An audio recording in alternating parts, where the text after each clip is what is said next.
तन्नो मित्रः संवर्णः तन्नो बृहस्पतिः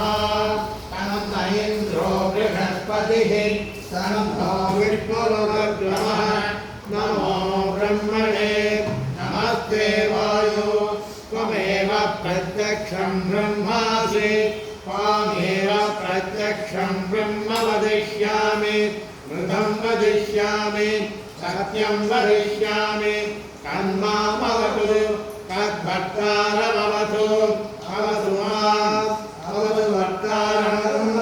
ॐ शान्ति शान्ति शान्तिः ईश्चान्याह्यास्यामः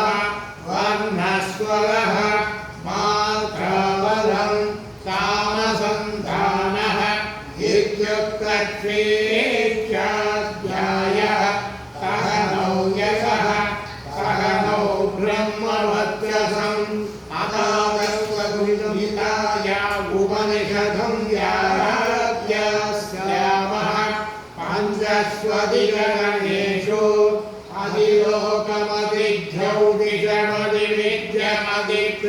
अधिलोकमधिज्यौतिषमधिविद्यमधित्रयमध्यात्मं तावकाशबुद्धिना इत्यासङ्गते अथातिलोकं पृथिवीपूर्वरूपं यौरुत्तररूपम् आकाशस्सन्धिः वायुस्सन्धानम् इत्यधिलोकम् अथादिज्यौतिषम् अग्निपूर्वरूपम् आदित्य उत्तररूपम् आवसन्धिः वैद्युतस्सन्धानम् इत्यधिज्यौतिषम् अथादिवीर्यम् आचार्यपूर्वरूपम् अन्तेवादुत्तररूपम् विद्यासन्धिः प्रवचननं सन्धानम्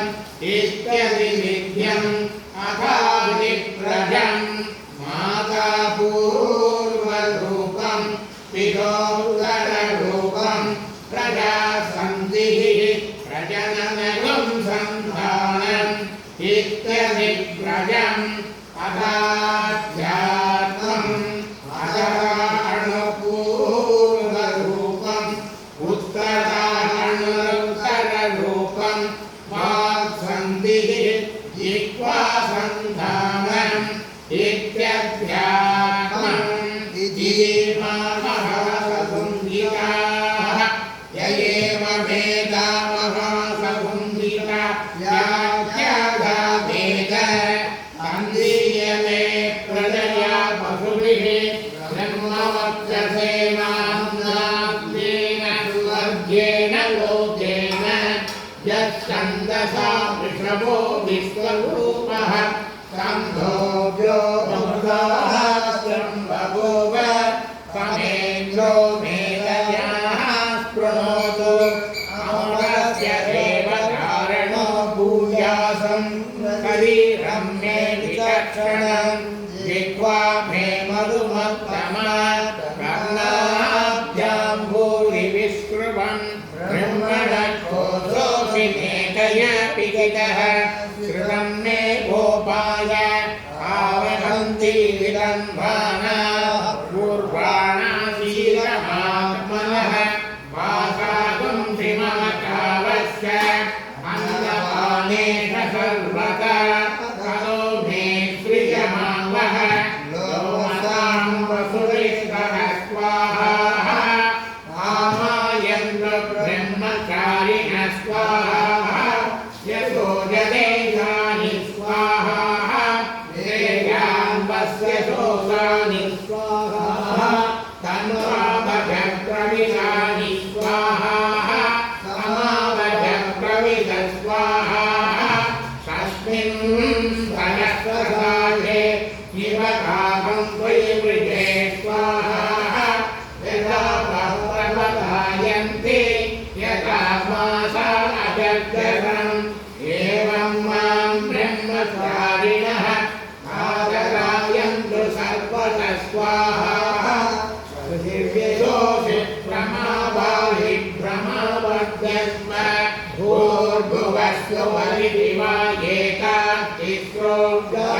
हृदयः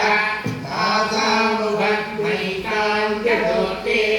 महासमयप्रवेदयते महैते तद्ब्रह्म स आत्मा अङ्गान्यन्या देवताः भूरिति वा अयं लोकः भुवरित्यन्तरिक्षं भुवरित्यौ लोकः महयित्यो नित्यः आदित्येन वाव सर्वे लोका महीयन्ते भूरिति वा अग्निः भुवरिति वायुः सुवरित्यादित्यः महदिति चन्द्रमाः चन्द्रमसा वाव सर्वाणि ज्योतिरुंसि महीयन्ते भूरिति वा वृषः भुवरिति सामानि सुवरिति यजुगुंसि महदिति ब्रह्म ब्रह्मणा वाव सर्वे वेदा महीयन्ते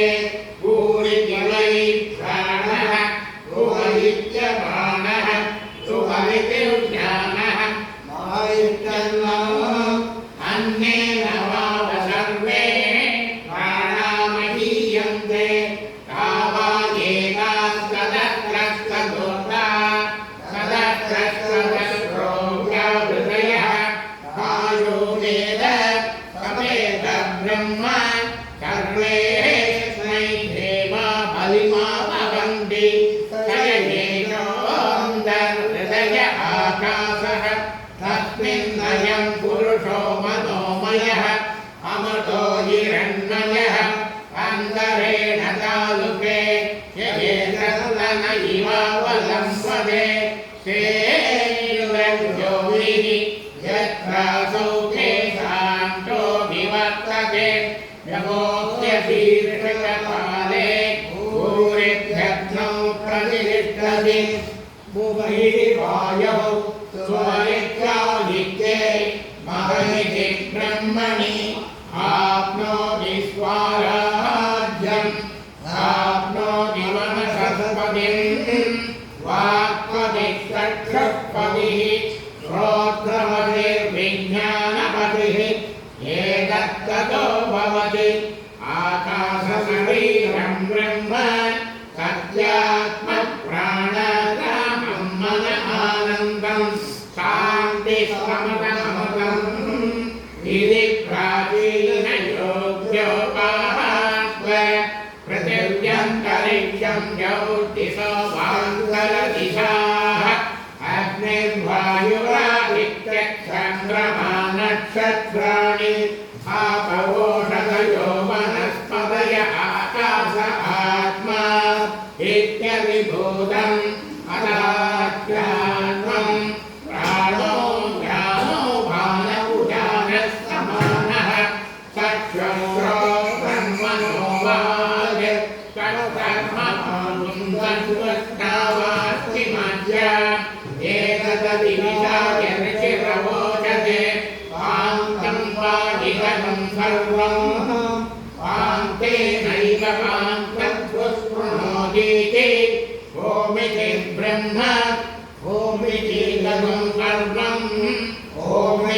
ओमित्येतदमकृति आत्मवा आप्यो श्रावयेत्याश्रावयन्ति ओमिति सामानि धायन्ति ओमुन्धोनिति सहस्राणि सगुम्भन्ति ओमित्यद्वद्यो प्रतिकरं प्रतिगृह्णाति ओमिति ब्रह्मा प्रभौति ओमित्यग्निहोत्रमनुजानाति ओमिति ब्राह्मण प्रवक्षन्नाम ब्रह्मोपाप्नवानीति ब्रह्मैवोपाप्नोति सुगन्धस्वाध्याय प्रवचने च सत्यन्तस्वाध्याय प्रवचने च अवश्यस्वाध्याय प्रवचने च ममस्वस्वाध्याय प्रवचने च समस्वस्वाध्याय प्रवचने च अग्नयस्वाध्याय प्रवचने च अग्निहोत्रस्वाध्याय प्रवचने च अग्नयस्वाध्याय प्रवचने च मानुषस्वाध्याय प्रवचने च प्रजास्वाध्याय प्रवचने प्रजनस्य स्वाध्याय प्रवचने च प्रजाभिश्च स्वाध्याय प्रवचने च सत्यमिति सत्यवचाराधीतः कपयिति तपो नित्यपौरिसिद्धिः स्वाध्याय प्रवचने ये वेति नामो मौस्तल्यः तत्तितवः अलं मृष्टस्य रेरिव कीर्तिं मृष्टञ्जिरेरिव ऊर्ध्वपवित्रो गायीव समतमस्मि द्रव्यमनुसवत्यनं नुमेतामृतोषिणः इति संगो वेदानुवचनं वेदमनुशाचार्योऽन्तेवाधिनमस्मान्ति सत्यं वद धर्मं जन स्वाध्यायान्मा प्रमदः आचार्याय प्रियन्तनमाशक्य प्रजासङ्गमाव्यवस्येत्सीः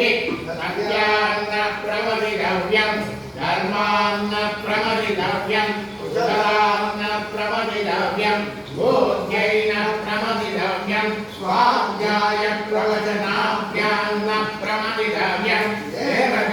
देवविदुराद्याभ्यान्न प्रमदितव्यं मातृजे भो भव पितृजे भो भव